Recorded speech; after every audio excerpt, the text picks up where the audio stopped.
following is a presentation of Main Street Media, your source for news, sports, and information on Main Street in Middle Tennessee.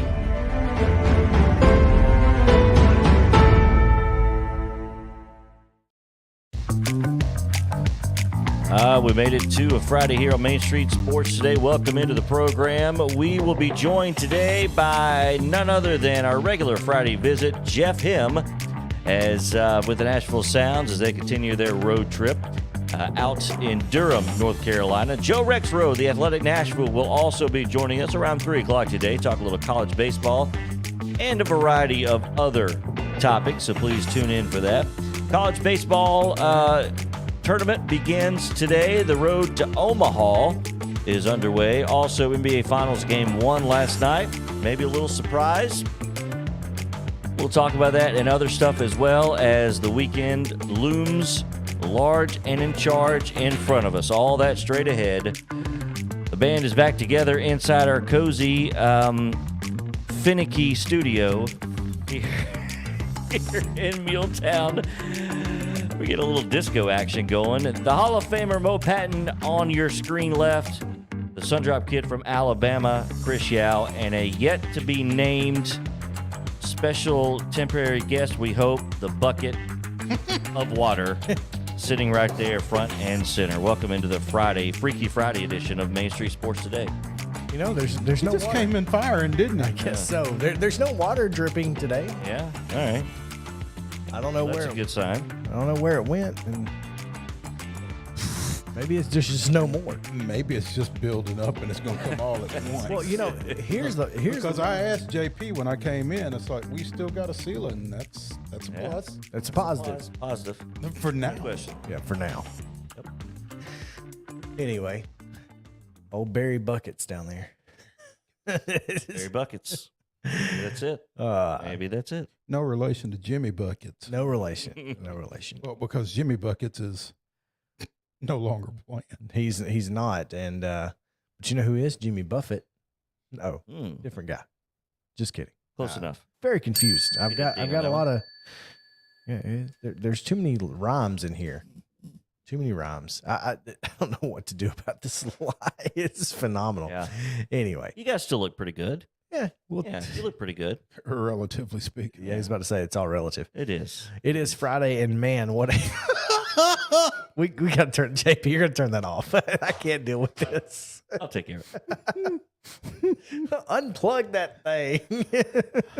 Light's got a mind of its own. When the lights come on, you know, everybody's grooving. That's all I'm saying. Big show today. Looking forward to it. JP gave you the rundown on what all is coming, but top story today, our first pitch includes the Women's College World Series, where have you seen this story about their tradition of going to retrieve the home run balls? I've not seen the story, but I've heard about the tradition and I've seen it in action and saw it a few times yesterday. Several times yesterday. Specifically, Oklahoma has had plenty of them over the years. So essentially, the ushers in the outfield will retrieve home run balls and then take them to the family of the person who hit the home run. Which is very cool. It is. Unless you're the person who caught the home run and you were looking forward to taking home that souvenir. And maybe you don't know about the tradition. If you are at the WCWS, how do you not know the tradition? Well, yesterday it happened. Oh. Texas girl hits a home run and it hits the lemonade stand.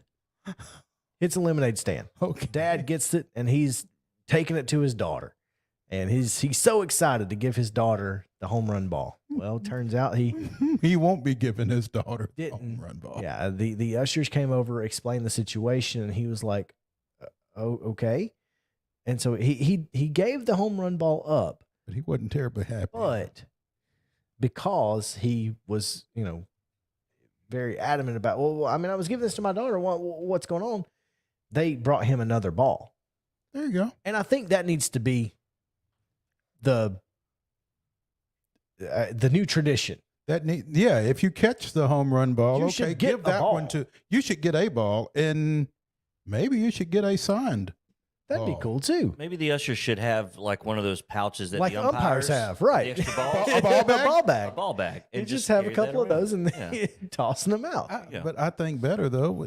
Catch us after the game. We'll catch you after the game. We'll get you a Hand them a Longhorn- ticket that says, you know, I I owe you. Yeah, like I caught a home run ball, Uh-huh. and that's what it is. And so afterwards, they get a ball and they get it signed. And Yeah. maybe Jocelyn Allo doesn't want any more of her 37 home run balls, so she can give that one up if she wants to. Whatever. But to me, there should be some sort of souvenir, Oh, without question. I mean, other than what the person who catches the ball gets a memory, is what they said. Well, that's not going to work for me. I guess I never thought about it to that degree, but it makes perfectly sense. I mean, you should get something. Used to, you took it to the concession stand and get a Coke. Now you can't. You don't get nothing. Couldn't even go to the lemonade stand. You got the memory. You got a memory. Remember that time I caught that home run ball out in Oklahoma City? Right. I can't. I mean, everybody caught one for all I know. Well, if Jocelyn Hallow was there, there's a pretty good chance. Everybody got a shot anyway. But yeah, so I'm just saying, if it's me, I think that we should let the tradition kind of morph. I don't bit. think there's anything wrong with that.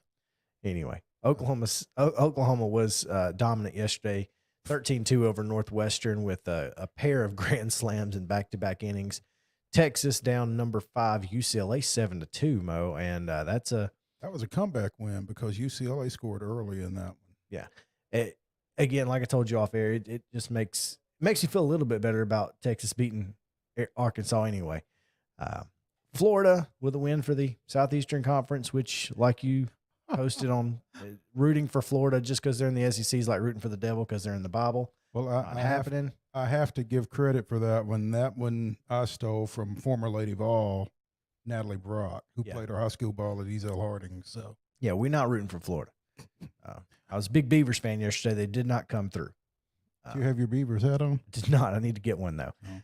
Oklahoma State, a 4-2 winner over Arizona. Pretty good ball game to end the nightcap there. So, but look at the Big 12, man. Texas, Oklahoma, and Oklahoma State all getting big wins. Pac-12, Look at the SEC. Texas, Oklahoma, and Florida all getting big wins. Look at the SEC, baby. Pac-12 0-3 on the day. It's not a good day for the Pac-12. So, anyway, that's going to do it for our top story. JP? Yes, sir. We actually have because it's the weekend, we have a decent-sized rundown today. So why don't you give us yesterday's results and the weekend schedule coming up here on the rundown? Well, let's do it. Here's the rundown. Friday Rundown is brought to you by Chip Walters of Exit Realty, Bob Lamb and Associates. The voice of the Blue Raiders also wants to be your trusted advisor in real estate. Contact Chip at 615-542-1915 or through his website at choosechip.net. Chip Walters, proud to support local youth sports in southern Middle Tennessee. All right, so we look at back to yesterday's action. Major League Baseball Braves 13-6 against the Rockies out in Colorado. Everybody hitting. Gotta love the thin air. Everybody scored. Rocky Mountain High. Absolutely. Cubs 7-5 winners over the Cardinals, and the Durham Bulls 9-7 winners over the Sounds. Are the Sounds in jeopardy of losing their first series of the season? Yes. They're going to have to win out basically the weekend, right? To win the series, they would have to win out. Yeah. All right, we'll talk to Jeff Him about that coming up. It's 2-1, isn't it? Yeah, but they only have 3 games left. So they would split if they only won 2 of them. So they have to win out to win the series. Yeah, they hadn't even split one yet, right? Yeah, they split last week. Oh, they did? Okay. All right. It's 2-1. It's a bad trend. That's right. So if they lose 1, it will be 3. And there are 6 games. And 3 plus 3 equals 6, which means they split 6 games. They have to win out to win the series. Nobody said there would be math. 2-1. Yes. There are 3 games left. They are down 2-1. They're down 2-1. Yes. Down 2-1. Okay. Mo, the That's ultimate where we got optimist. confused. Yeah. Mo's just assuming the Sounds are going to be on time. No, I thought they were up 2-1. They're down 2-1. That makes more I sense. get it. Okay. Very confused. But yeah. We continue. It was the Avalanche 4-0 over the Oilers in the NHL last night, and Colorado leads that best-of-7 Western Conference final.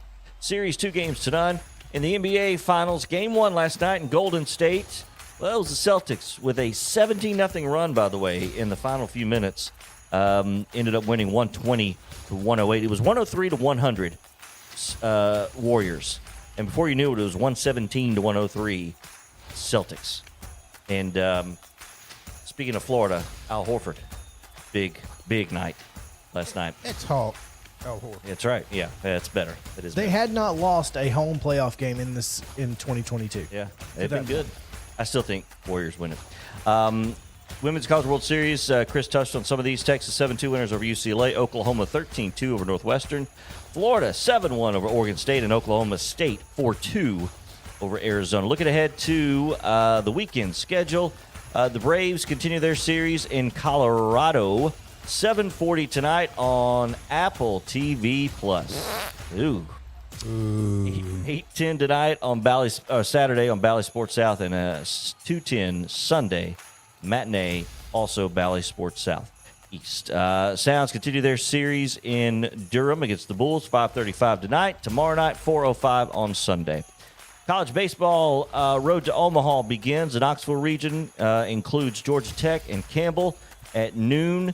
That is today on ESPN Plus. Tennessee is scheduled to play at 6 p.m. tonight on the SEC Network against Alabama State. Currently, the Hump's up 13-6 on Tech. Okay. That would be Campbell. Yeah, I like that. The Humps. Roll Humps. Saturday, losers game, 10 a.m. Winners, Saturday, 5. Championship scheduled for Sunday at 5. Of course, baseball and weekend series, everything is fluid. Yes. Corvallis region, Oregon, the 1 seed. Oregon State, the 1 seed. Yeah. Taking on New Mexico State, 4 o'clock Eastern on ESPNU. Vanderbilt against San Diego State tonight. 10 p.m. Get your rest. 9 o'clock our time. 9 o'clock Central, ESPNU. Losers play Saturday 2. Winners Saturday at 8. Championship Sunday at 7. Women's College World Series on tap for today. 7 o'clock tonight will be UCLA Northwestern on the Deuce. And at 9:30, Oregon State and Arizona to follow, also on ESPN2. Saturday, Texas, Oklahoma, ABC. 3 o'clock, Florida, Oklahoma State. 7 o'clock on ESPN. Game 2 of the NBA Finals. It is, what day is that? That would be Saturday? That's tomorrow. Tomorrow, yeah. Tomorrow. Celtics at Warriors, 8 p.m. ABC. Tonight, Eastern Conference Finals of the Stanley Cup playoffs. It is Lightning and the Rangers, 7 o'clock ESPN, the mothership. The Rangers lead that 1-0. Saturday, Western Conference Finals, Game 3, Avs and Oilers, 7 p.m. TNT. And Sunday, Eastern Conference Finals, Game 3, as that series shifts. That will go... Liars. Or The liars. Liars. Or liars. The Liars. That series shifts to Tampa, right? Didn't they start in... Yeah, it probably is in Tampa. I'm Okay. sorry. Game 3 in Tampa. That's right. That is your Friday rundown. Copy and pasted. It's all right. People watching. I was doesn't in a matter what it hurry. is. Yeah. I was in a hurry. Who are they or liars? The Liars, Liars. baby. I don't know. Malcolm Gladwell and the Liars. That's it. I thought maybe they were Irish or something. Maybe they could be. I don't know. Why not? Let's take a quick break because Jeff Him will tell us how the Sounds are doing without all of their pitchers. It's not great. So we'll figure out what they're going to do to salvage a split of this thing and maybe get a win out of this series. So stick around. Main Street Sports Day presented by Mid-Tennessee Bone and Joints back after this.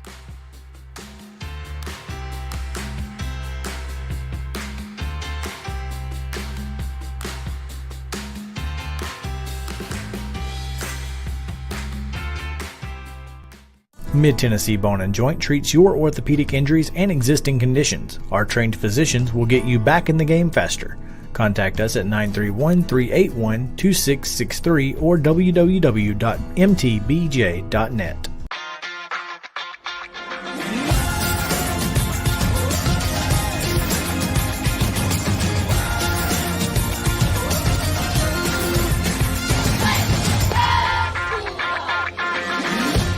Hey folks, while we take a quick break from the show, I want to tell you about our friends over at Custom Stone Handlers in downtown Columbia. Ed Rich and his team at Custom Stone Handlers believe in leadership. And outside of the military, our greatest leader building platform is sports. Custom Stone Handlers proudly encourages young people to get in the game.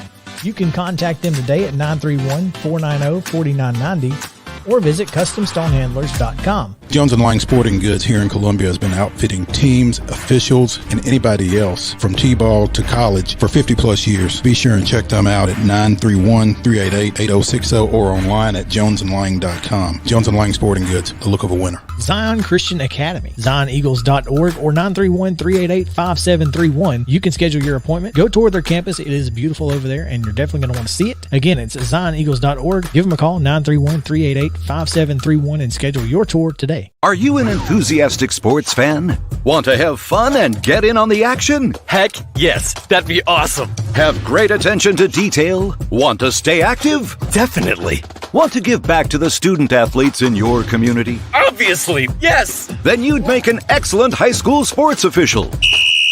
We need more officials in Tennessee, because with no high school officials, there are no high school sports. Sign up today at highschoolofficials.com. Mid-Tennessee Bone & Joint has been the official sports medicine provider for Maury County Schools for more than 40 years. We specialize in orthopedic injuries, and our Ortho Quick walk-in service lets you bypass the ER. Visit us online at www.mtbj.net.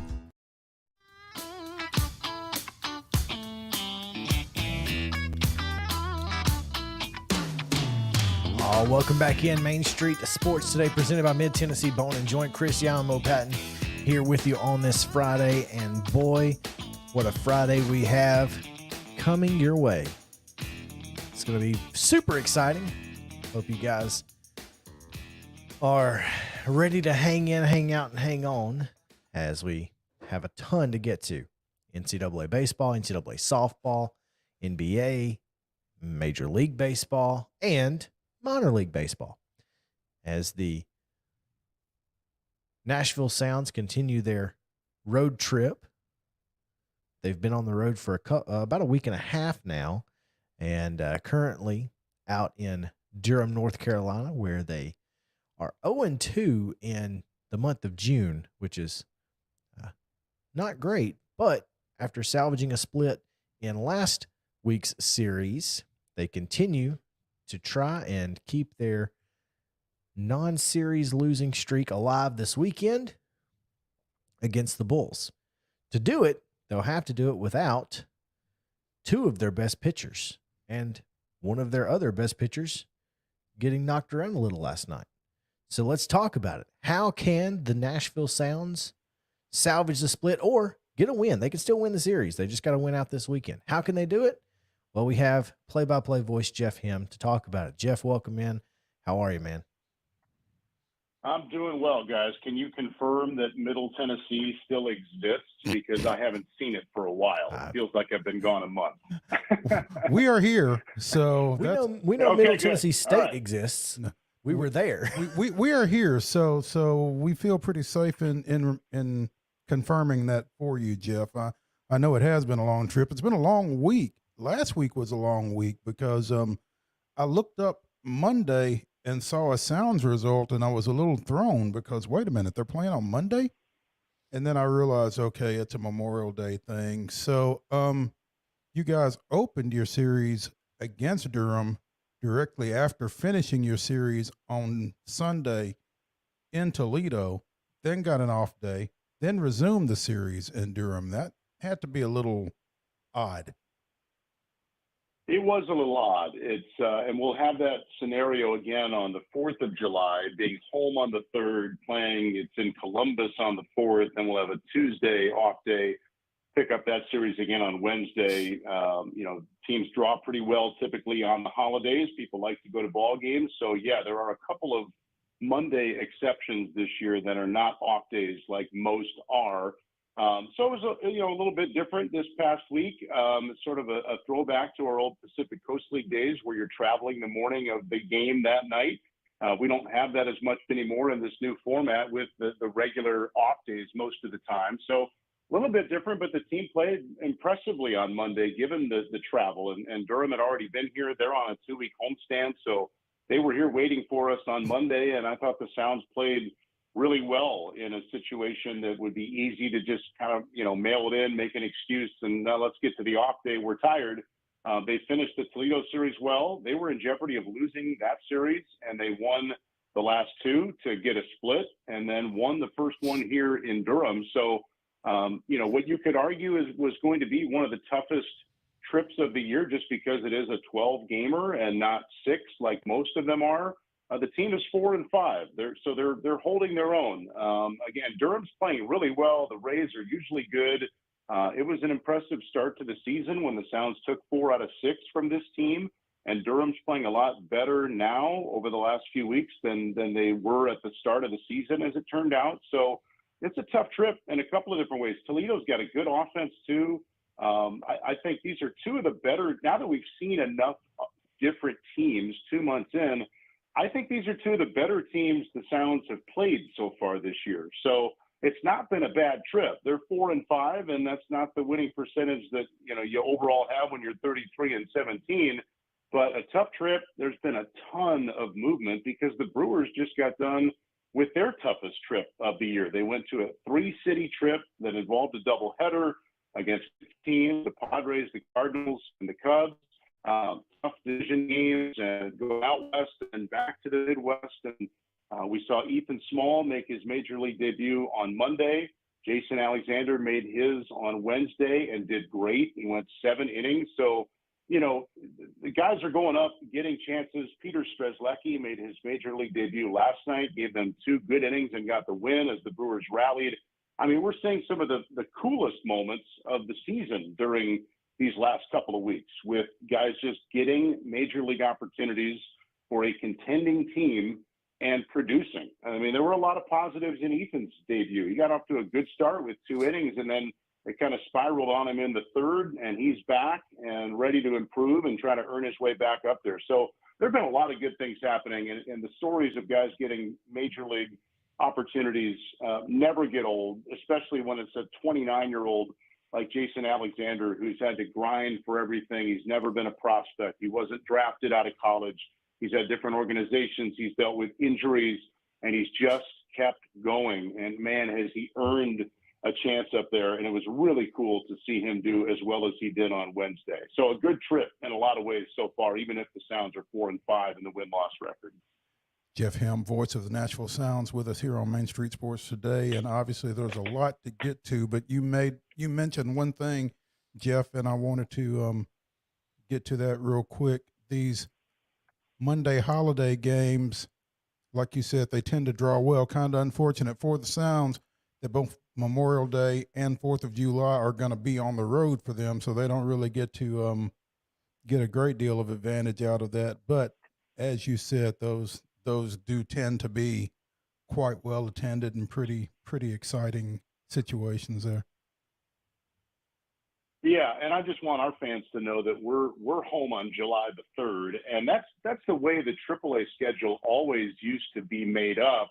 Everybody wants the big crowd and the fireworks on the 4th. So usually the way the schedule always would get built over the years, they would kind of start on July 3rd and 4th with you're either home or you're on the road, out of those 2 days, and then work backwards and work out to Labor Day on the right side and back to early April on the front side. And that would kind of steer the schedule because everybody wanted that opportunity. And they're kind of following that again this year, even in a different formatted schedule and with all the league realignment. So while we weren't home Memorial Day weekend last year either. As I recall, we were in Columbus and then on to Charlotte while the team had that 15-game winning streak. But this year we will have, similar to what we had last year, we will have a 4th of July celebration on Sunday the 3rd. And so the Sounds aren't missing out on that. No team is really missing out on that opportunity. It's kind of back to the way it always was. You're either home on the 3rd or you're home on the 4th. So that's good. Well, Mo, I'm not sure if you saw the tweets, but they may not need holidays to get folks in the stands because people are buying tickets to Nashville Sounds games right now like they're not going to be here tomorrow. I mean, it is fantastic what we're seeing in the ticket office from what I understand. And, a lot of that probably has to do with the fact that this team is 33-17 and there's not many better ballparks than First Horizon. And so that makes a big difference as well. So getting back home next week against Norfolk will be obviously the first homestand since summer. You know, kids are out of school and parents are looking for something to do. How do we get these kids out of the house, Jeff? Yeah, this is usually when we kind of hit the swing of big crowds. I mean, we've already had a few sellouts, and you mentioned it. Our ballpark is tremendous, and the bottom line is the Sounds have numerous reasons why someone would want to come out to a game, whether you're going to watch every pitch of all 9 innings or somewhere in between. We've got something for you, promotionally and on the field. And it never hurts when your team is playing as well as this team is playing. And we've had some amazing moments at home, not just the record, but just plays and outings and walk-offs and some of the big nights with big crowds. The team has done well. Trust me, they feed off of it. They love it. They need it. When you're in the grind of a season, a big crowd in your home stadium matters. So the fans absolutely matter, in addition to them having reasons why they want to come out to the ballpark, both on the field and off. So, and being gone for 2 weeks, I can't wait to get back to our ballpark next week. And, it all evens out. You play as many on the road as you do at home. So starting next week, we'll be home for 3 of the next 4 weeks. There's a trip to Memphis in between, but then we've got a 2-week homestand not far away. So June is going to be a great month for people to come out to First Horizon Park. And Chris, next Friday night I'm will be so the first excited. fireworks night of the season, June the 10th. We'll see you there, buddy. Oh, you bet your bottom dollar my butt will be there. I'm so excited I for don't want to fireworks. take your bottom dollar, though. Well, and Chris will be in the stands going, ooh. It's exactly what I'll be doing. Hopefully you're doing that during the game, too, with some home runs. There we go. Post-game fireworks. That's what you like There to we see. go. Jeff, you mentioned the number of call-ups that we've seen here recently.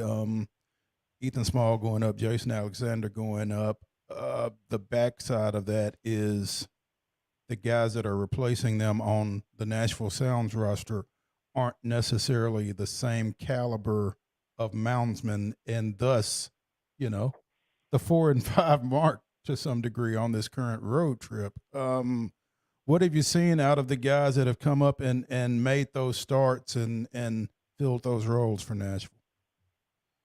Yeah, there have been a couple elements to that. One, you're right. Some guys have come up from AA to kind of backfill.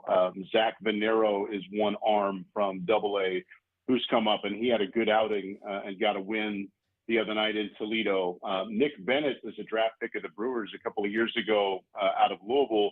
He came up and made his AAA debut here the other night. Had a rough go. It kind of spiraled on the Sounds in the second game of the series. Close game early, and then it got kind of out of hand late. So Nick is looking to bounce back from that debut, but he's a highly regarded young lefty in the system and a relatively high draft pick who's just starting to get his feet wet at AAA. Then the other component is the Sounds are built in a pretty good way to be able to hold up with this movement. They've kind of had almost 7, sometimes 8 guys who you could say are starters or have been treated like starters, who've been ready to jump in. Alec Bettinger kind of getting stretched out. Andy Otero and Tyler Herb are 2 guys who've come up from AA recently. They were starters down there and then initially in the bullpen here, but we've seen Herb make a couple of starts and have 2 out of 3 outings that have been really good. So those kind of guys are stepping up in big ways and trying to eat up innings. So and Ethan Small is back. I don't know definitively when he's going to slide into the rotation, but they did option him back after he made just the 1 start as part of the doubleheader for them last Monday. Looks like he'll probably work early in the Norfolk series at home next week rather than pitching here in Durham this weekend. So not necessarily needs for like long-term replacements for some of those guys, at least for now, with Ethan coming back. But we have seen some good play both from guys coming up from AA, but then also guys who were kind of long men back and forth rotation and bullpen who have maybe gotten more starting opportunities following this movement here with guys like Small and Alexander. Jeff Him, play-by-play voice of the Nashville Sounds, here with us on Main Street Sports today, presented by Mid-Tennessee Bone and Joint. Jeff, as always, we appreciate your time. Looking forward to next week again. Sounds are back home Tuesday, June 7th, after the Rock and Jock softball game on Monday, June 6th. So if you're looking for something to do on Monday while the Sounds are traveling, you can go watch a little softball at First Horizon Park. And fireworks on Friday night. Fireworks on Friday. And apparently, which day next week is peanut allergy? Is that Tuesday, peanut free night? That's Tuesday for the opener. And then real quickly, I want to give a shout out to one of the giveaways next weekend. The Jersey Series giveaway is going to feature Norman Turkey Stearns, who we're trying to highlight this year as part of MLB's The Nine program, recognizing all kinds of accomplishments over the years in the African American community. And Turkey Stearns, you guys may know some of the history. He's the only Nashville native in the Baseball Hall of Fame. And his family, his daughters are coming in from Michigan, and we're going to try to tell the story of Turkey Stearns next weekend, one of the all-time great Nashville baseball players that a lot of people more in this current day may not know a lot about. So we're looking forward to doing that too. Played for the Nashville Elite Giants, not Elite. Elite. Yes. Yep. Yeah. Yep. Anybody named Turkey, Good I'm for. stuff. Yeah. I'm for anybody named Yeah. Turkey. That's all I'm saying. Apparently, when he ran, he kind of bobbed his head like a turkey, and that's where the turkey nickname came from. Good stuff. Yeah, we're looking forward to that next weekend. Well, gobble, gobble, and get a win. hit the bull for us, Jeff, and win us a steak if you don't mind. I will try. We've seen the opposition do it once in this series. Now it's the Sounds' turn. There we go. We appreciate it. We'll talk to you next Friday. All right, guys. Thanks. Ahead of fireworks. Catch him during a quiet moment. That's right. Let's take a quick break. Braves on the other side of a break, so stick around. Main Street Sports Today, presented by Mid-Tennessee Bone and Joint after this.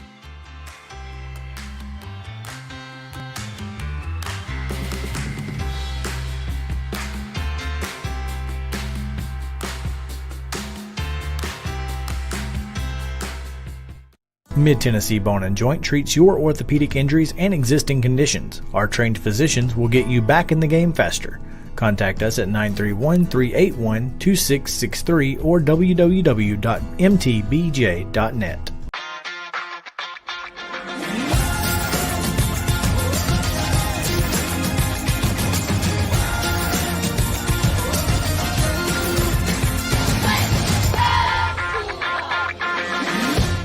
Hey folks, while we take a quick break from the show, I want to tell you about our friends over at Custom Stone Handlers in downtown Columbia.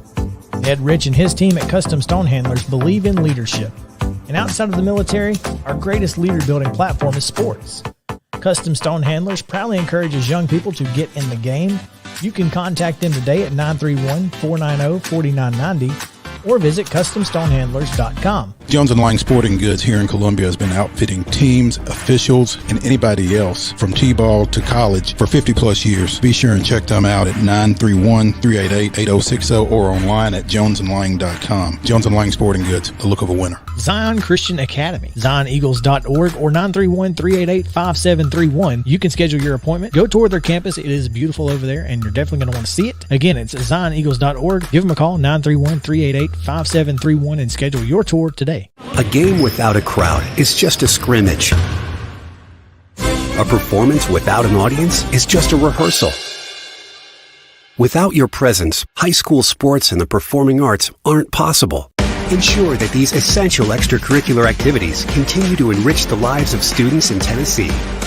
Purchase a ticket to your local high school's game or performance. This message presented by the TSSAA. Mid-Tennessee Bone and Joint has been the official sports medicine provider for Maury County Schools for more than 40 years. We specialize in orthopedic injuries, and our Ortho Quick walk-in service lets you bypass the ER. Visit us online at www.mtbj.net.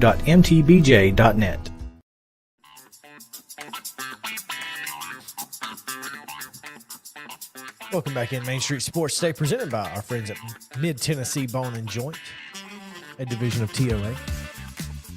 Do we have to give them that that qualifier now? Is that part of it? I don't know. We got disclaimers for everything now, I don't should we? ask. Yeah. I don't know if you call that a disclaimer, but Division of TOA. division of TOA. It's like this. We can record it real good. Division of TOA. Exactly. real fast.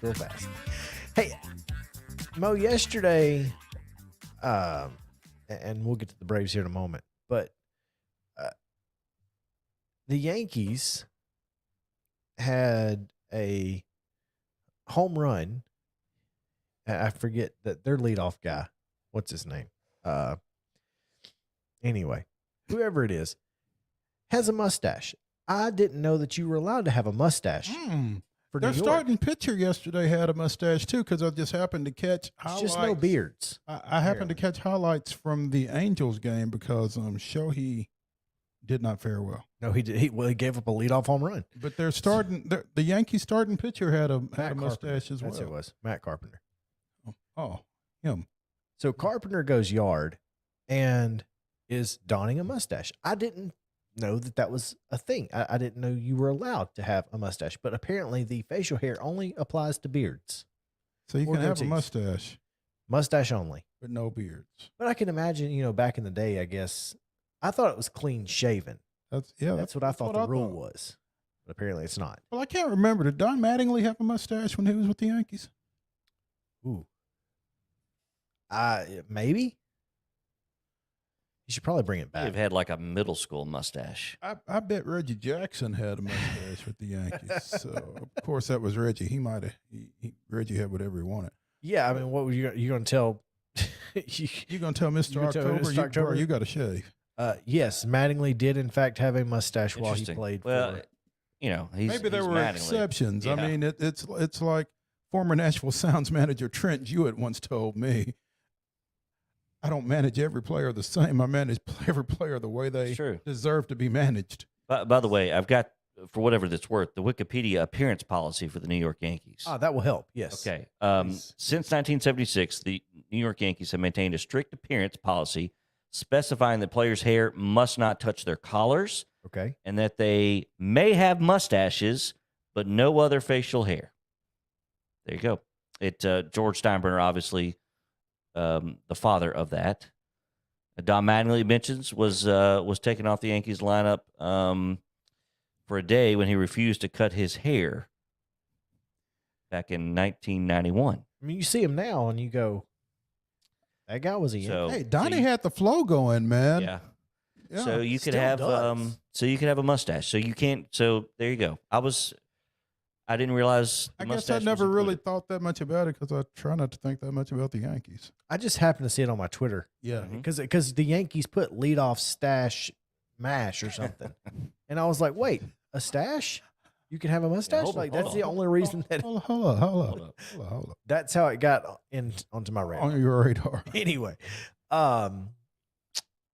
Lots of stashes in Atlanta. there are, and one of them will be starting this weekend, Mm-hmm. and that is Spencer Strider. Big day for the offense yesterday.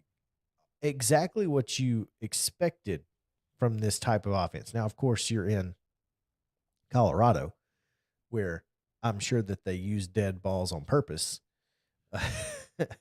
But So many balls that look like home runs off the bat that died at or just short of the warning track or got up on the wall in the case of Willie Doubles, Guillermo Heredia. But, yeah, so they hit some balls that look like home runs. and hit plenty of them that were home runs. So there's that. 2 by Darno. Travis Darno was very, very nice yesterday. He was hunting first pitch fastball and got him twice. Well, it's like I told you yesterday. That's the problem with where the Braves currently are with this offense is all their best hitters play 2 positions. Yeah. They're either third base or catcher. Oh, well, it's crazy. It's wild.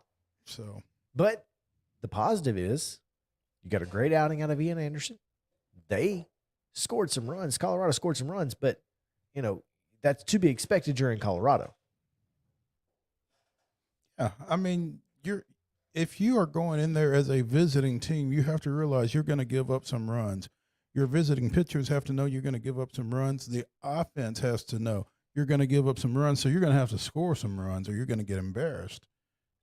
And, Atlanta responded accordingly, got up 9-1 at one point and kind of outlasted Colorado to the finish line 13-6. So, a big win under the circumstances. Yeah, they needed that.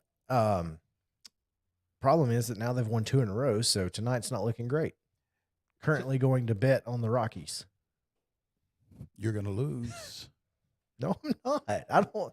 I don't believe in this team enough to win 3 games. Max Fried is 2-1 in his last 3 starts. Okay. So, this offense, it means he's due.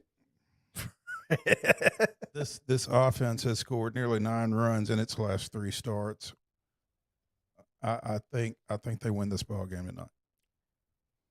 Could it happen? Could it be A streak. a winning streak? I don't know. And certainly past history does not favor the Braves, but I just feel like Max Fried is going to step up and give them a good start tonight, and the bullpen is going to get back to what the bullpen typically does.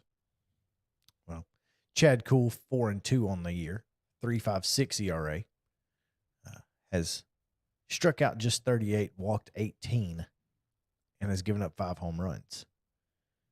That number will increase tonight. Of course, we won't see it. No, we won't, because I do not have Apple Plus TV. Nor do I. JP does, but he won't be watching. So Maybe we just go to Lawrenceburg. yeah, we'll just Sure. set up a TV outside. Jody will make some pasta. There's already a TV set up outside. You just got to Yeah. uncover it. We're good to go. Mm-hmm. That's What else will Jody make? the thing. That's the question. Question. I don't know. That may be about it. Pasta. You got pasta. Well, I mean, There's pasta and pasta. I'm not sure what else you want from Italian. I mean, that's all you need. There's pasta. That's a little stereotypical. Pasta and gravy. By the way, Yeah, exactly. Last night, watched The Godfather. I've been watching The Offer, which is a Paramount Plus show series about the making of The Godfather, and I highly recommend it. But got us watching The Godfather last night. So, speaking of Italians, little side note there. I have not seen The Godfather in 10, 15 years. So I thought you were about to go. You have not seen it at all. it's been, I was probably in college. Well, Last time I watched watch The Offer on Paramount, the series. Do you watch Then that go watch. first and then watch the movie? If you haven't seen The Godfather in a long, long time, I would suggest doing that because it'll bring back some things. Then when you go back and watch it after seeing part of the series, You see extra stuff. you notice some things, and it has a kind of a whole new sheds a whole new light on it. That's a good idea. Mhm. I like that idea. Yep. Because the series is why? really good. Well, it's not like I can watch the Braves tonight, Mo. There you go. There you Friday go. night, Might as well Godfather. watch The Offer. Make yourself some pasta, little vino, and And we get what's to the go. offer? Before we get into today in Braves history, we probably need to mention NL East rival Philadelphia made a change in the dugout. Joe Girardi, who guided Philadelphia to a 22-29 record, will not be guiding them any further. Unfortunately for the Exactly NL for East. the Braves, yeah, for the rest of us, yeah. Unfortunately, yeah. The Phillies made a move, replacing him with interim manager Rob Thompson. Cue the not to be confused with Rob Thomas of Matchbox Matchbox 20. 20. That's much 20. And I think not to be confused with former San Francisco Giants infielder Robbie Thompson. Oh yeah, This is just Thompson, no P.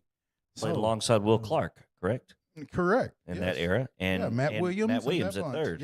Yeah. Bare hand Matt. Mm-hmm. Well, that's Kevin Mitchell that had the bare hand. Yeah. That when he was with the Mets. I don't know where you. Yeah. I think was it not with the Giants? No. He's with the Mets when he did that. Yeah. Well, should we call Michael Harris the third, barehand Michael, since he had that? Michael Harris the second. Is it the second? Yeah. It's just a second, not junior. Well, Ronald Acuna Jr. the Junior the- second. So June 3rd, 2010. The Braves extend their winning streak to 9 games with a 4-3 win in L.A. The Dodgers come into the game with a record of 18-8 at home, but an excellent start by Chris Medlin. Remember him? I missed that guy. Yeah. Flat bill.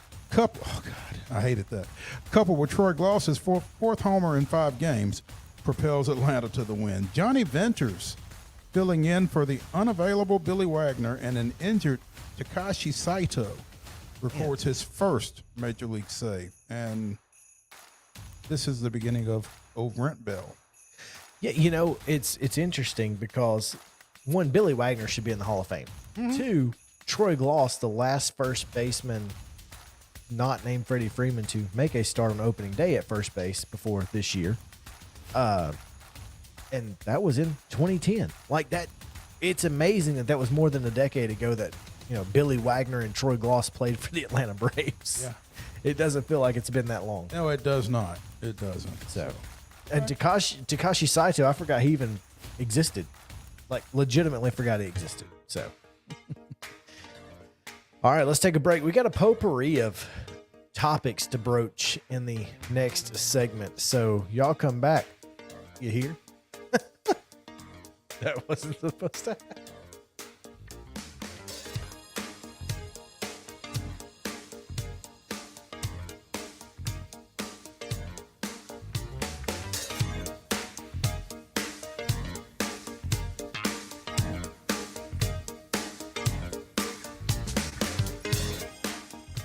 The city famous for its music is quiet now, but it's about to be overwhelmed by the symphony of speed. Nashville Superspeedway will be rocking from the pit to the grandstand. June 24th through 26th, the Ally 400 NASCAR Cup Series race weekend brings a mix of incredible racing and live entertainment. Tickets are going fast, so visit NashvilleSuperspeedway.com today and join the full throttle fun. This is Chris Yao with Main Street Sports Today. Every show, Mo Patton and I welcome friends from all across the sports landscape, from high school coaches and reporters to national, college, and pro sports personalities. You never know who might stop by for a chat. AP Tennessee sports editor, 3-time Tennessee Sports Writer of the Year 2020 TSWA Hall of Famer. She covers the Titans, the Predators, the Grizzlies, college football, and hoops. Please make welcome Teresa Walker. Former University of Tennessee, former Team USA Olympian, ex-Cy Young Award winner, R.A. Dickey. R.A., did I miss anything? Man, that was sweet. Yeah, I need to listen to that before I go to bed every night. That was nice. Has 5 sports Emmys. That's not bad for the other guy in Wham, Ryan McGee. The other guy in Wham married the best looking girl, Bananarama, so the other guy in Wham had a pretty good life. From preps to pros, we're taking on the sports topics you care about. Tune in across Main Street Media social platforms at 2 p.m. or on demand on your podcast distribution platform of choice. Are you an enthusiastic sports fan? Want to have fun and get in on the action? Heck yes, that'd be awesome. Have great attention to detail? Want to stay active? Definitely. Want to give back to the student athletes in your community? Obviously, yes. Then you'd make an excellent high school sports official. We need more officials in Tennessee, because with no high school officials, there are no high school sports. Sign up today at highschoolofficials.com.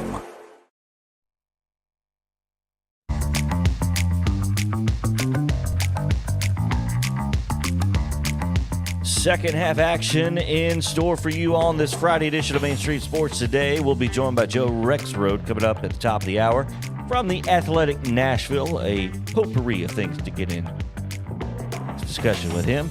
Also, we've got what we're looking ahead to the weekend, sports, entertainment, lots of stuff, always a food conversation to be had as well, and potential new buyers, owners for the Blazers of Portland. Those conversations and more to be had. Back to the Hall of Famer Mo Patton and the Sundrop Kid from Alabama, Chris Yao. It's half number 2 on Friday, the final countdown. Gentlemen. Yes, yes, yes. Number 2. Pumped up. Half number 2. Not to be confused with what the umpire was doing during his 10-minute break. That's my fault. You did it. That's my fault. You did it. I should have known better than to lead him down that path, right? I'll take the blame on that one. We have several solid topics to get to in this segment because, one, college baseball is underway, and it sounds as if Georgia Tech wishes it wasn't underway. That's where I was headed. I want to go check and see if we've got a final in that one. Bottom of the ninth, 15-8 Humps. Well, it was 11-2 at one point, so the Jackets have made a little bit of a run, but I don't think that they didn't start their number one. And when you're the number 2 seed, I'm not sure you can necessarily get away with that. And clearly they couldn't. Yeah, they tried. They tried to bullpen this game, and it didn't work. Q DJ Khaled, congratulations. Yeah, you played yourself. Thomas Harrington, the Camels number 1, did go through 111 pitches in 7 innings, gave up 5 earned runs on 9 hits, walked 2, struck out 2. Cameron O'Brien has gotten 1 2/3 outs. Still 1 more to get. But certainly appears that Campbell came into this game feeling like if we win this one, we're in a better spot than if we lose it. And I'm not sure how true that is necessarily. But Georgia Tech. Well, it's certainly true. I mean, well, you still play the same amount of games either way. If you lose at any point, you play the same amount of games. So that's where I'm not sure that it matters necessarily. I just feel like from a psyche standpoint, as much as anything, the longer you can stay out of the loser's bracket, the longer you can stay away from that lose and go home scenario, the better off you're going to be. There's a little less, there's a little less stress other than, playing Tennessee in the second round. Should the Vols beat Alabama State tonight? You do need to throw that caveat in there. Listen, I'm not counting anybody out, especially Alabama State. They if nothing else, they win the SWAC a lot. I mean, they do. They win the SWAC a lot. You just feel like Alabama State kind of falls into the same category as the other 63 teams or 62 teams in this tournament, and that I don't know that anybody is going to see the arms that Tennessee can throw at you. No, I mean, they can't see them all tonight, but I mean, just the velo that they bring with them is different than anybody else. We're going to talk to Joe Rexrode of The Athletic here in the next segment, but he's got an article up today. And again, this team has led the country in ERA and home runs. They're both the best pitching and best hitting team in the country. That's the thing. And it's just hard to imagine, certainly, them not getting out of Knoxville and beyond. But, again, Campbell has put themselves in position to play them. Yes, they have, because they just won. 15-8? 15-8 is the final. So, I mean, the reason I think the moral to this story is you have to win the game in front of you. Yeah. You can't manage the entire tournament at one time. You got to win the most important game is the one you're getting ready to play. And, again, Danny Hall has won a lot more games than I have, but, high risk, high reward. They lost this one. Well, on more than one front. You come in and you're one of the top home run hitting teams in the country in a ballpark that plays a home runs. You feel like if we can just get a decent outing out of our pitching staff, we should be able to win this game. Well, they didn't. They didn't. So there's your problem. Right. So it is what it is. The reason I brought that up is because, speaking of home runs, Tommy White, who led the nation of freshmen in home runs for North Carolina State, has entered the transfer portal. A lot of folks think he's going to Florida State, but he could certainly find his way to Knoxville. Potentially, I mean, not sure why you wouldn't want to play in Knoxville right now for what is shaping up to be one of the better programs in the country. But well, I'm gonna just tell you, for Kavaris Tears' sake, I hope he doesn't wind up in Knoxville. I hear you. So, well, I don't know. I mean, I feel like KT could still find a way. I'd like to think he's going to be able to get on the field next year. So I really do. It's odd though, and I've got into a Twitter discussion with some folks earlier today regarding the Tommy White situation. I mean, again, this is a guy that led the country in home runs as a freshman, and he's in the transfer portal. I mean, why? Why? It's a good question. Why? Anyway, Phil Knight is thinking about buying the Portland Trailblazers. He and one of the co-owners of the Los Angeles Dodgers are in discussions. So. If Phil Knight is thinking about buying something, I would think it's bought. I don't guess they have to sell it to him. Well, if they're going to sell it, though, I mean, if ever money is no object were a phrase, an applicable phrase, it would be to Phil Knight, I would think. No question. Yeah. So, it would be interesting to see that happen. He owns everything else in Oregon, doesn't he? Basically. Except the Beavers. Does not care for those. Doesn't like Beavers at all. They wear Nike, though, don't they? You know what? I don't know if they do, but if they do, they shouldn't. Right? If they do, why do they? Why? Yeah. Oh, let's take a break. Joe Rexrode is searching his alt channels to try and find the Vanderbilt game right now and can't do it. So we'll try to help him figure it out on the other side of the break right here on Main Street Sports Today, presented by Mid-Tennessee Bone and Joint.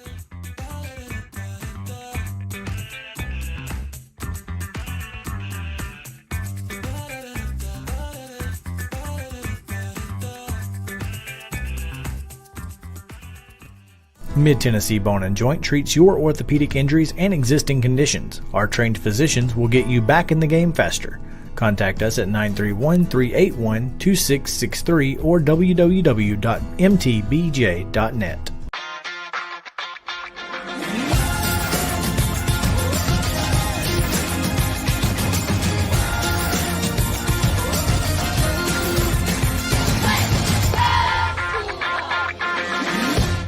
Hey folks, while we take a quick break from the show, I want to tell you about our friends over at Custom Stone Handlers in downtown Columbia. Ed Rich and his team at Custom Stone Handlers believe in leadership. And outside of the military, our greatest leader building platform is sports. Custom Stone Handlers proudly encourages young people to get in the game. You can contact them today at 931-490-4990 or visit CustomStonehandlers.com. Jones & Lang Sporting Goods here in Columbia has been outfitting teams, officials, and anybody else from T-ball to college for 50-plus years. Be sure and check them out at 931-388-8060 or online at jonesandlang.com. Jones & Lang Sporting Goods, the look of a winner. Zion Christian Academy, ZionEagles.org or 931-388-5731. You can schedule your appointment. Go tour their campus. It is beautiful over there, and you're definitely going to want to see it. Again, it's ZionEagles.org. Give them a call, 931-388-5731, and schedule your tour today. Are you an enthusiastic sports fan? Want to have fun and get in on the action? Heck yes, that'd be awesome. Have great attention to detail? Want to stay active? Definitely. Want to give back to the student athletes in your community? Obviously, yes. Then you'd make an excellent high school sports official. We need more officials in Tennessee, because with no high school officials, there are no high school sports. Sign up today at highschoolofficials.com. Mid-Tennessee Bone and Joint has been the official sports medicine provider for Murray County Schools for more than 40 years. We specialize in orthopedic injuries, and our Ortho Quick walk-in service lets you bypass the ER. Visit us online at www.mtbj.net.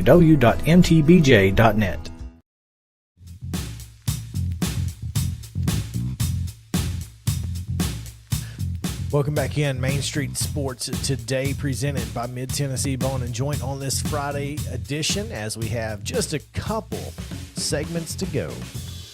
It's going to be a fantastic weekend. Looking forward to it, and hope you guys are enjoying your beautiful Friday. Have you guys done the math yet and called Bernard Childress about how many days he has left? 26 days, 1 hour and 57 minutes. Yeah, if you don't know what we're talking about, go back and listen to yesterday's show. In particular, his interview. Great interview, by the way. JP's over snorting. No, I don't know where that came from. I never snort. Lord. Thank God it's Friday. Amen to that. Thank God it's Friday. And thank God the NCAA baseball tournament is underway, and boy, is it getting crazy already. Game number 1. Didn't take long, did it? Yeah, game number 1. Oklahoma just drilling Liberty, by the way. So there's that. Apparently they called up the softball team and got some pointers on hitting because they're absolutely doing that right now. But to talk about it while he channel surfs to find the Vanderbilt game, he'll talk to us, and that is Joe Rexrode of The Athletic. And are we on a delay? Because if he's searching for Vanderbilt and having a tough time, I mean, is he going to be able to contain himself? I'm sure he can find it. He can switch the channels and talk at the same time. I feel like he has that capability. Joe, what's going on, man?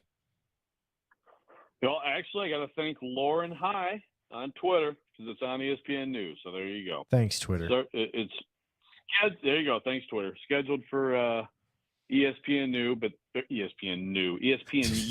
that's Wake Forest, UConn in a barn burner right now. So there you go. Wake Forest, UConn. Because when I think of college baseball, I always think of Wake Forest and UConn. At first, I thought he said Utah, and that would have made more sense. But no, UConn. I'm out there. Arkansas is beating Grand Canyon. Classic rivalry. Yeah, there you go.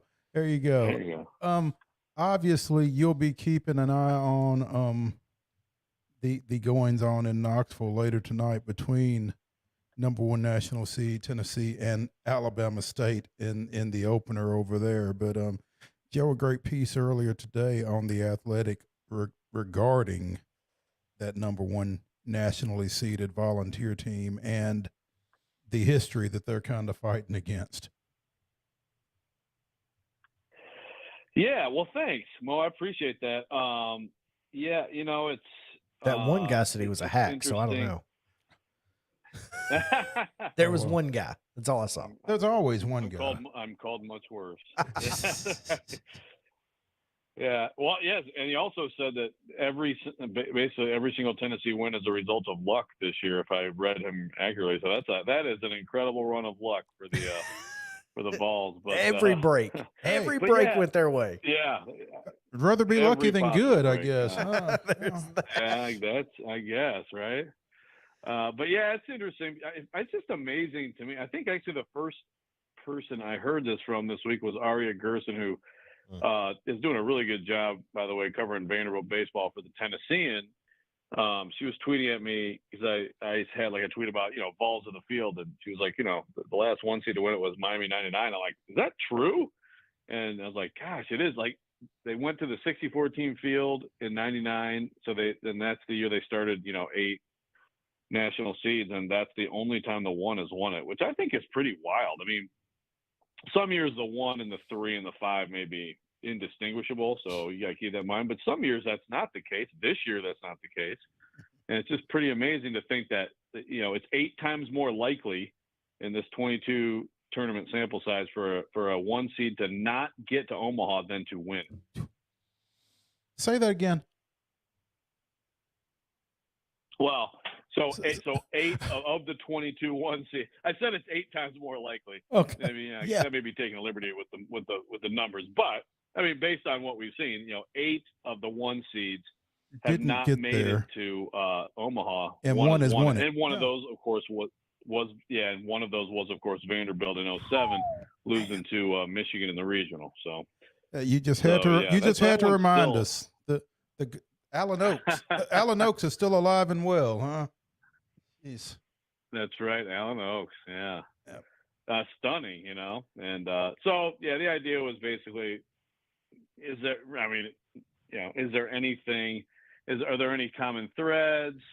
Is there anything that, these guys would tell the Tennessee team? And it's what you would expect in terms of advice. Like, just keep doing your thing and, and keep your routine the same. And, I think it's good for the Vols that last year they had that first game craziness, which they emerged from. They had kind of a rough trip to Omaha. They've got some experience in that team now that kind of has been through some of these pressure moments.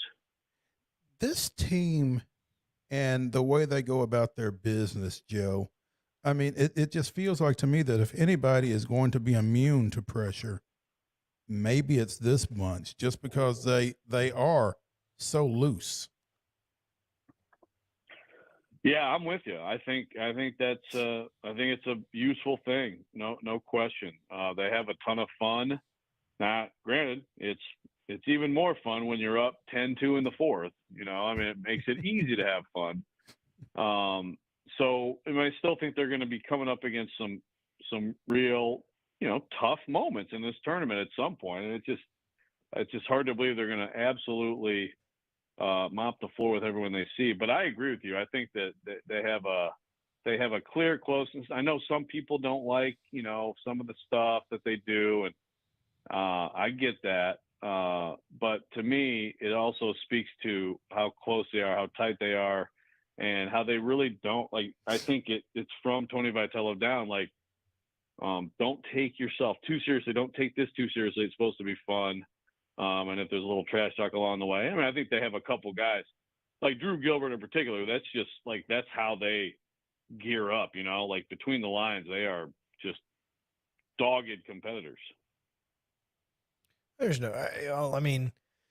it's kind of like you talked about in that article with the 2014 Vanderbilt team that had seen some adversity. This team really hasn't faced much, and when it has, it hasn't really gone well.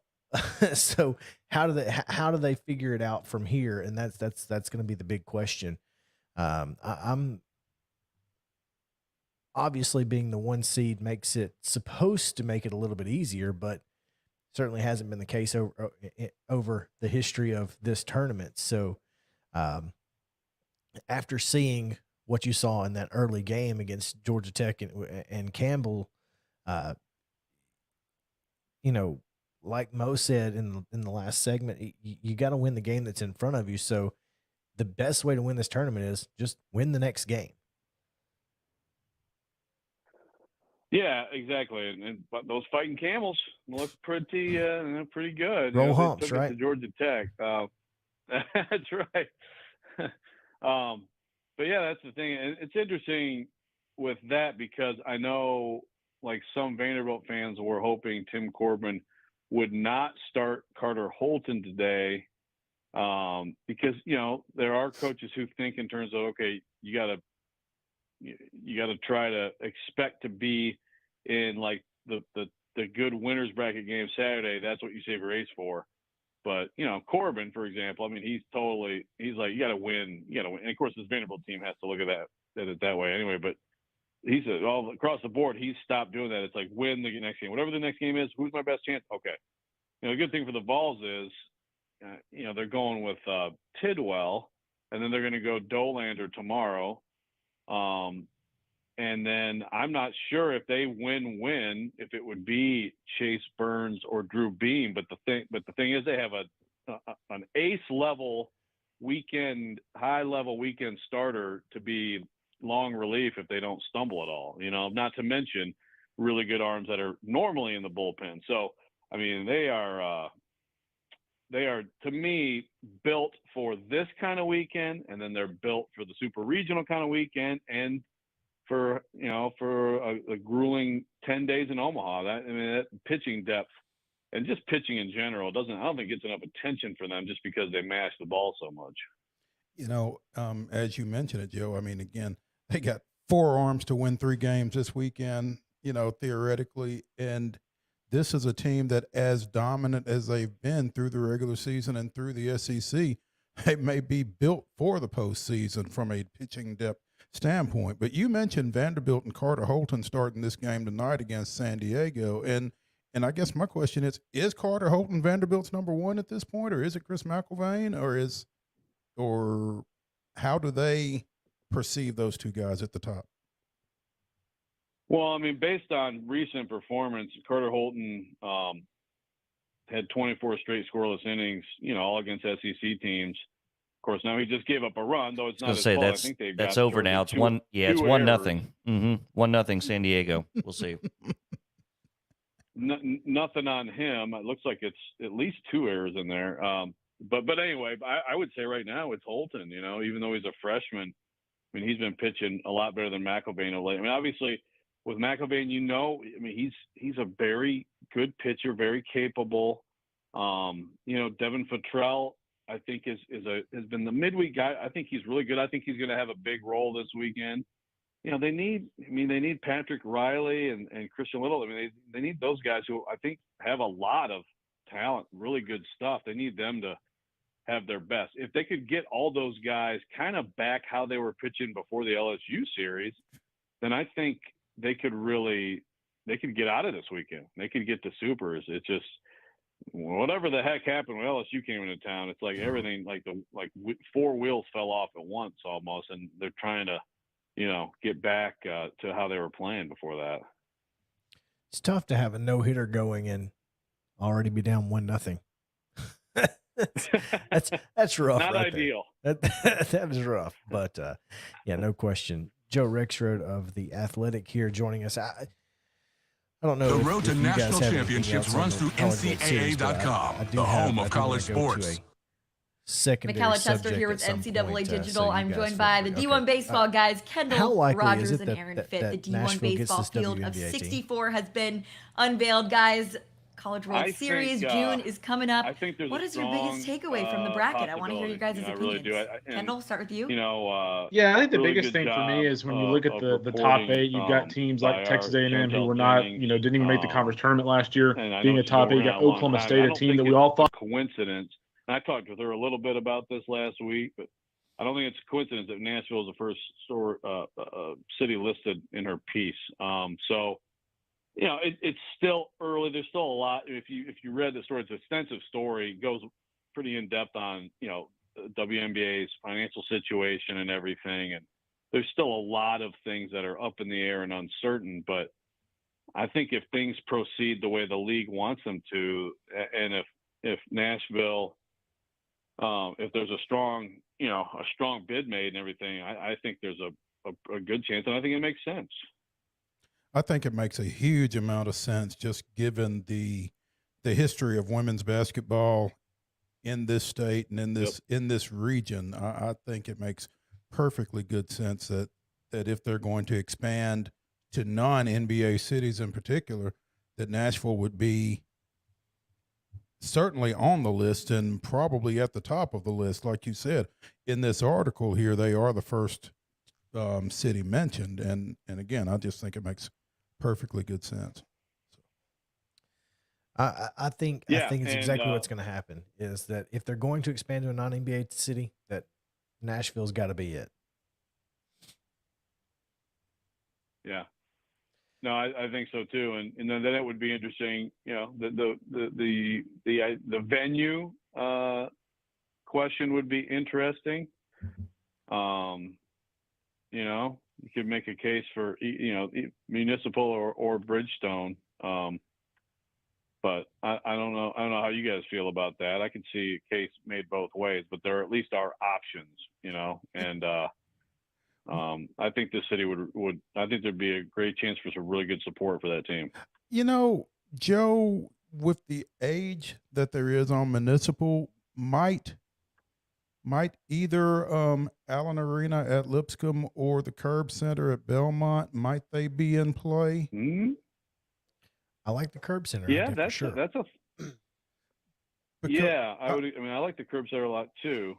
I just think in terms of capacity, one of those might be a better option than than Bridgestone, and again, given the age of Municipal Auditorium and everything that goes with that, might be a better option than Municipal. Yeah. So Curb, you got about 5,000. That's a question, and I'm not sure on this. Like, do they have like sort of a minimum requirement in the league in terms of, capacity for arenas? I'm not sure on that, but I think Curb, that makes a ton of sense. Thank you. Yeah. So Municipal's what? Just a little shy of 10,000. I think it is. I think it's 9+, but it was also built, I think, in the mid to late 60s. So I don't know. I'm not sure how attractive an option it is from that standpoint right now. I don't know what's going on. What's taking place at Municipal these days? Chris, you'd probably know better. Buddy, there is very little. I mean, trading cards, sports trading card, minutes and things like that. Here's what I've got for you. College Park, Dallas Wings, 7,000 seats. The Gateway Center in Atlanta, they play in 3,500. So clearly 3,500 is the minimum at this point, which Curb would at least meet or exceed. So there you go. Yeah. I think it's that could be really good. I just thought it was a really interesting piece on the Athletic, like you said. And I mean, Nashville seems to be a place where we're going to succeed. So I'm looking forward to it. I think it's going to be great. Joe Rexrode of The Athletic joining us here, and we appreciate your time as always, man, and looking forward to talking to you again. Good luck on this weekend. I know you're going to be in front of the TV trying to figure out what to watch all weekend. Absolutely, and planning to go to Knoxville Sunday for what I think would be one game by Tennessee. But there's only one on Sunday, two. Right? The championship is on Sunday, but the if necessary is on the 6th. So it's on Monday. Well, no. I thought that isn't there still a loser's bracket game? I guess you're right. There may be a loser's bracket game on Sunday, right. But I know that the championship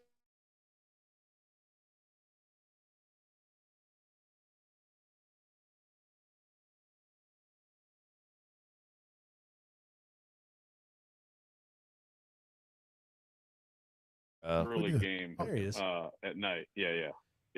I think that's right. So there is an early game. Losers bracket finals. Yeah. Exactly. And then if the losers bracket winner beats like Tennessee in theory, then they would play Monday.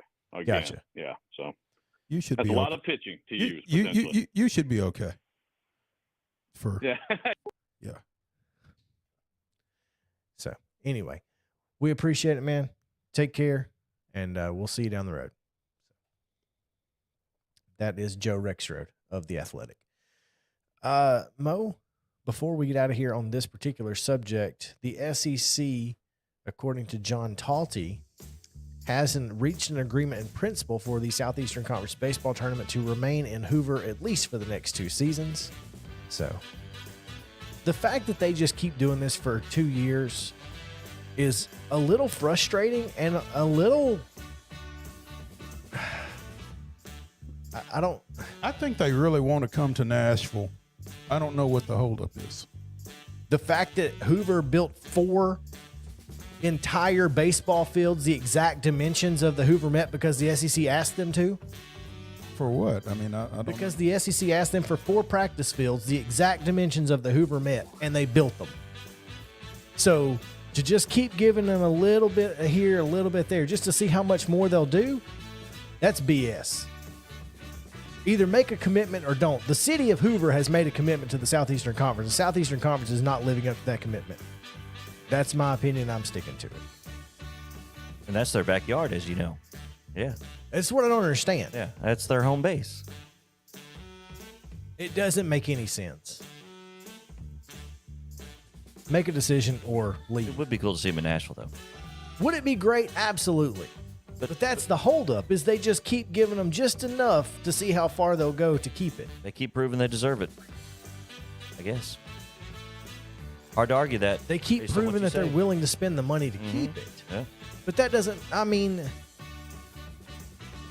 no more people are going to show up to First Horizon Park than do the Hoover Met, mainly because there's the same amount of seats. So I don't know. It's weird. Anyway, we'll be back after this. Stick around.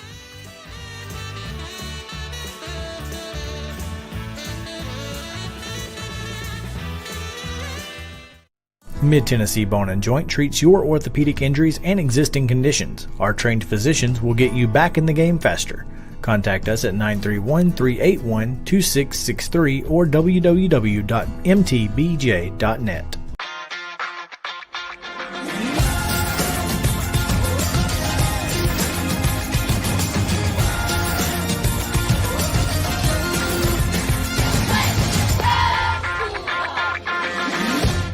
Hey folks, while we take a quick break from the show, I want to tell you about our friends over at Custom Stone Handlers in downtown Columbia. Ed Rich and his team at Custom Stone Handlers believe in leadership. And outside of the military, our greatest leader building platform is sports. Custom Stone Handlers proudly encourages young people to get in the game. You can contact them today at 931-490-4990 or visit CustomStonehandlers.com. Jones & Lang Sporting Goods here in Columbia has been outfitting teams, officials, and anybody else from T-ball to college for 50-plus years. Be sure and check them out at 931-388-8060 or online at jonesandlang.com. Jones & Lang Sporting Goods, the look of a winner. Zion Christian Academy, ZionEagles.org or 931-388-5731. You can schedule your appointment. Go tour their campus. It is beautiful over there, and you're definitely going to want to see it. Again, it's at ZionEagles.org. Give them a call, 931-388-5731, and schedule your tour today. A game without a crowd is just a scrimmage. A performance without an audience is just a rehearsal. Without your presence, high school sports and the performing arts aren't possible. Ensure that these essential extracurricular activities continue to enrich the lives of students in Tennessee. Purchase a ticket to your local high school's game or performance. This message presented by the TSSAA. Mid-Tennessee Bone and Joint has been the official sports medicine provider for Maury County schools for more than 40 years. We specialize in orthopedic injuries, and our Ortho Quick walk-in service lets you bypass the ER. Visit us online at www.mtbj.net.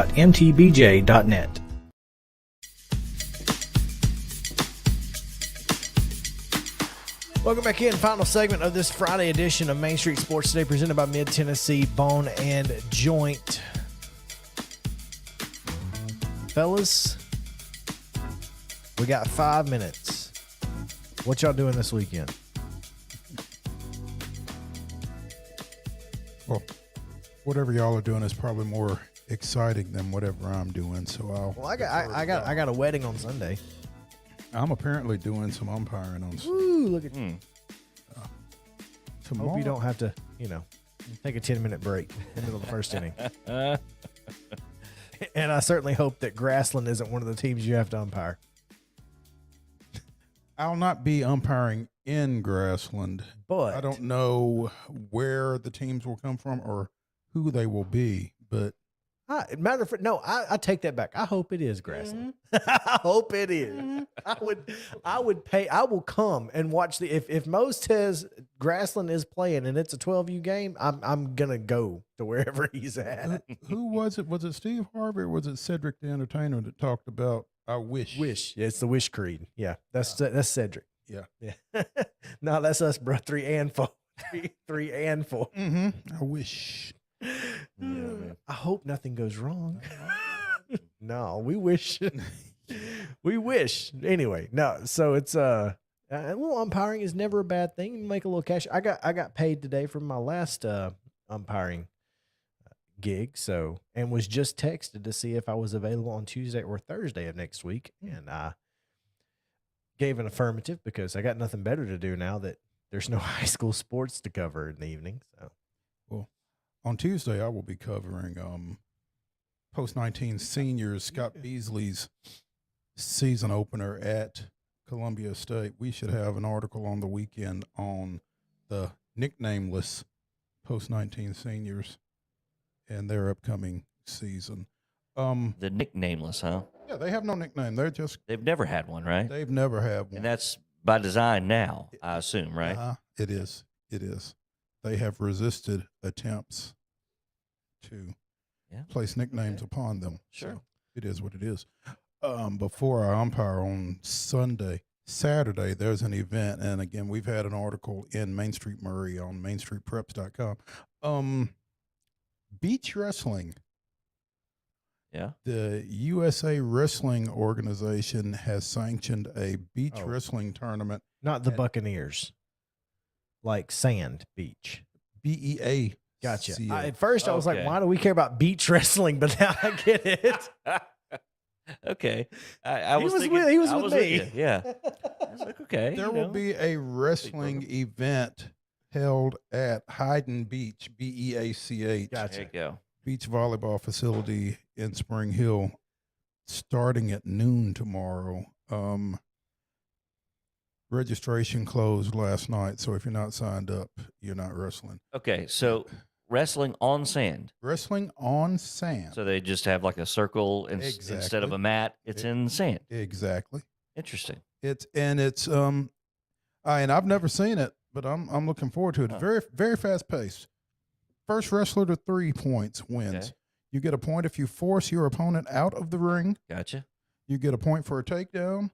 And if you take your opponent down directly to his back or her back, because there will be females, girls, women as well, then that's 3 points. And it's an automatic win. Exactly. Automatic. Yep. Ooh. That's a Mike Tyson KO. Yeah, it's TKO. There you go. Every man got a plan. Interesting. Yeah. I'm looking forward to it. So again, 12 o'clock tomorrow. That starts over at Hayden Beach, which is adjacent to Hustle Factory on Joe P. Road over in Spring Hill. The only thing about that, for the wrestlers, that sand tends to get in some places, and imagine you don't necessarily want sand to be wrestling around. Wrestling, not wrestling, but literally wrestling. WRESTLING. not wrestling. Well, no, and I was more like rustling, like you rustle around. Yeah. They were hitting them all, but that's going to be interesting. I'm looking forward to it. Like I said, I've never seen it before, so it'll be different. We'll see how it goes. I mean, I don't know. JP, your plans? I don't have a whole lot other than this evening heading back to Lynchburg. He's still recovering from last weekend. Yeah, I'm speaking of the beach. Still trying to get out of this vacation brain. But going back over to Lynchburg this evening for another live concert recording. So that's going to be fun. Get some good barbecue over there at the Barbecue Caboose. And as far as the weekend, probably just chilling on the porch. We did pick up some seafood from down Coastal Way. And so we're planning on trying to cook some of that before it goes bad on us. Yeah. But I'm looking forward to it. Got some grouper fillets, little crawfish. It's crawfish season. So we got some crawfish. We had crawfish. Little Royal Reds. We had crawfish. Did you get some at while you're in the borough? We did. Good deal. It was fantastic as always. That always makes it worthwhile. Mm-hmm. And we met a lady from Mount Pleasant. So all right. There's that. Elaine. Well, her family is Sharp and Chavers. Okay. Yeah. So if you're familiar with the Chavers down in Mount Pleasant, we know Elaine. We met Elaine. Yeah. So very charming lady. That was fun. She was, in fact. Did you ever find out if your dad knows her?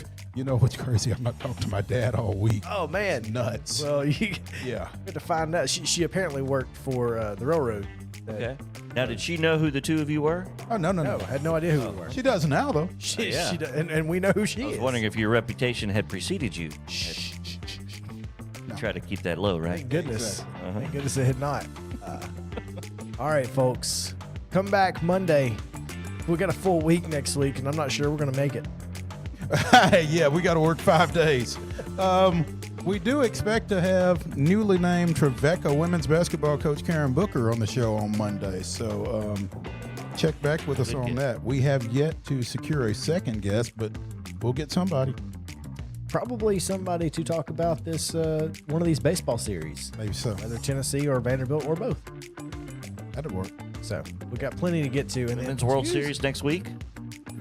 Women's College World Series continues throughout the weekend, and the championship series is on Wednesday. We'll have Marin Angus Combs on Tuesday. Mm-hmm. So along with our typical guest of Chip Walters. So got a lot. It's going to be great. It's going to be a great week. So come back with us 2:00 Monday through Friday next week. We appreciate you guys hanging out with us all week long. Looking forward to more next time. So for JP, I'm Chris Yao. Mo.